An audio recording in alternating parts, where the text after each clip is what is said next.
50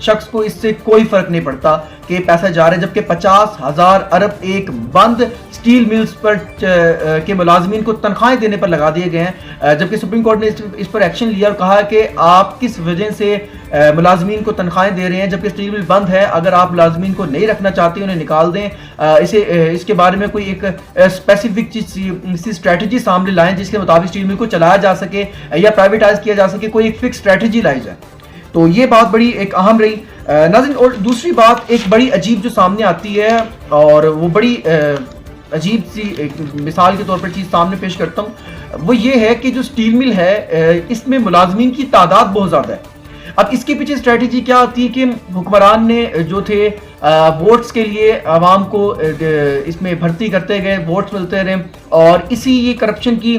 وجہ سے، کرپشن کے سائے میں رہنے کی وجہ سے ملازمین کی تعداد 9,338 ہو گئی، اور ان 9,338 ملازمین کو تنخواہیں بھی جاتی رہی ہیں۔ تو یہ سب سے بڑی اس کی وجہ تھی۔ اب اس کا کمپیریزن کریں، میں ایک مثال دیتا ہوں آپ کو، انڈیا میں موجود ہے ٹاٹا سٹیلز۔ ٹاٹا سٹیلز کی اگر کمپیریزن اس سٹیل سے کیا جائے تو یہ بڑا ایک واضح فرق آئے گا کہ ٹاٹا سٹیلز میں کی جو اینول پروڈکشن ہے، سالانہ پیداوار ہے، اس کی 30 لاکھ ٹن ہے،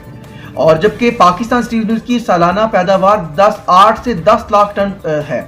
اب 3 گنا زیادہ ٹاٹا سٹیلز کی جو اینول پروڈکشن ہے، سالانہ پیداوار، وہ پاکستان سٹیل ملز سے 3 گنا زیادہ۔ اب حیرت کی بات کیا آتی ہے کہ ٹاٹا سٹیلز میں جو ملازمین کی تعداد ہے وہ 3,611 ملازمین کی تعداد ہے، جبکہ اس کی annual production Pakistan steel mills سے 3 گنا زیادہ ہے، اور اس کے باوجود بھی اس کی تعداد 3,610 ہے۔ اور یہ بڑی حیرت کی بات ہے کہ پاکستان کی اینول پروڈکشن بھی کم ہے، ملازمین کی تعداد 9,338 ہے۔ تو یہ ایک بڑی عجیب بات جو سامنے آئی، اور یہ ہے کہ یہ کرپشن کی وجہ سے یہ تمام چیزیں جو ملک پاکستان میں آج سٹیل مل کا خستہ حال ہو چکی ہے، جو چلنے کے قابل نہیں ہے، اور اسے اگر چلائی جائے تو ایسی اسٹریٹجی لائی جائے گی تاکہ اس پہ کچھ پیسے انویسٹ کیے جائیں اور اس کو دوبارہ ایک نئے انداز میں دنیا کے سامنے پیش کیا جائے، کیونکہ یہ جو پاکستان سٹیل ملز ہے، اور یہ ایک سٹیل مل جو بھی ہے، یہ کسی بھی صنعتی پیداوار میں سب سے اہم کردار ادا کرتی ہے۔ میری مراد یہ ہے کہ ریڑھ کی ہڈی کا کردار ادا کرتی ہے۔ ملک پاکستان میں جتنی بھی صنعتیں ہیں وہ تمام کی تمام سٹیلز پر کے لیے بیسک چیزیں کی جاتی ہیں، سٹیلز پر اس کی تمام کنسٹرکشن، جتنی بھی انڈسٹریز ہیں ان کی پیداوار وہ سٹیلز پر بڑا انحصار کرتی ہیں۔ تو اس کے مطابق ہم لوگ جب یہ سٹیل مل 2015 سے بند رہی، 2015 سے 2020 تک بند رہی، تو ہم لوگ باہر سے امپورٹ کرتے آ رہے ہیں سٹیل، اور وہ اس کی شرح ہمیں ہماری معیشت کو بڑا بری طرح گرا رہی ہے۔ تو یہ چند ایک فیکٹر تھے کہ ہم نے اس کو بند کر دیا اور باہر سے چیزیں امپورٹ کرتے رہے، تو یہ پاکستان کی معیشت کو گرانے میں بہت اہم کردار ادا کیا ہے اس چیز نے۔ اور اس کے بعد اگر بات کریں ناظرین، ہمارے ساتھ موجود ہیں ماہر معاشیات اور ڈاکٹر فاروق سلیم صاحب، ان سے رائے لیتے ہیں کہ وہ اس بارے میں کیا کہتے ہیں، جبکہ گورنمنٹ آف پاکستان نے بھی ڈیسائیڈ کر چکی ہے کہ اس کو سٹیل مل کو پرائیویٹائز کریں گے۔ ڈاکٹر فاروق نسیم صاحب کے پاس جانے سے پہلے میں آپ کو ایک ویڈیو کلپ دکھانا چاہوں گا عمران خان صاحب کا۔ اب جو ایک عجیب چیز سامنے آتی ہے وہ یہ ہے کہ اقتدار میں آنے سے پہلے عمران خان صاحب نے بیان دیا کہ وہ اس سٹیل مل کو پرائیویٹائز ہرگز نہیں کریں گے۔ انہوں نے حکومتی بیان کی مخالفت کی، جبکہ نواز شریف اس کو پرائیویٹائز کروانا چاہ رہے تھے، انہوں نے حکومتی بیان کی مخالفت کی اور کہا کہ وہ سٹیل ملز کو پرائیویٹائز نہیں کریں گے اور چلائیں گے۔ اور اب حکومت میں آنے کے بعد انہوں نے جو فیصلہ کیا 2 سال کے بعد یہ فیصلہ کیا کہ اس کو پرائیویٹائز کر دی جائے، اور ملازمین کو گولڈن ہینڈ شیک دے کر اس کو پرائیویٹائز کرنا ایک بہترین فیصلہ ہے۔ تو یہ تبدیلیاں کیسے آئی اس پر غور کرتے ہیں، مگر اس سے پہلے ایک بیان عمران خان صاحب کا اس کلپ میں دیکھ۔ یہ سٹیل مل ہم کیسے ٹھیک کریں گے؟ مینجمنٹ لا کے، پرائیویٹائز کر کے نہیں، اور اسی نئی مینجمنٹ سے یہ سٹیل مل انشاءاللہ پھر سے نفع کمائے گی۔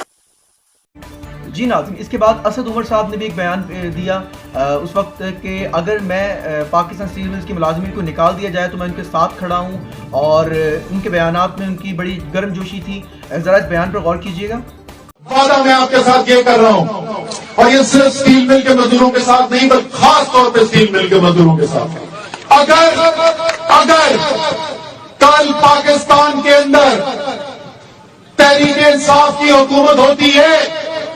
اور خدا نہ خواستہ نہیں ہوگا ایسا، لیکن خدا نہ خواستہ سٹیل مل کے مزدوروں کا ان کا حق نہیں مل رہا، میں تحریک انصاف کی حکومت کے ساتھ نہیں، میں سٹیل مل کے مزدوروں کے ساتھ کھڑا ہونا جی ناظرین، یہ وہ بیانات تھے کہ جو آپ سن چکے ہیں۔ اب ان کے بعد ایک اسٹریٹجی صاف آتی ہے کہ پاکستان اس کو اگر پرائیویٹائز کرنا بھی چلے، ایک فیصلہ آ گیا، مگر اگر اس میں کرپشن کی تعداد کم کر دی جائے، میری مراد یہ ہے کہ کرپشن ختم کر دی جائے، تو یہ وہ ادارہ ہے کہ جو سالانہ جو اس کا اب 580 ارب روپے کا اس پر جو نقصان ہے وہ اسے چند ہی سالوں میں مکمل کر سکتا ہے۔ تو یہ وہ ایک ادارہ ہے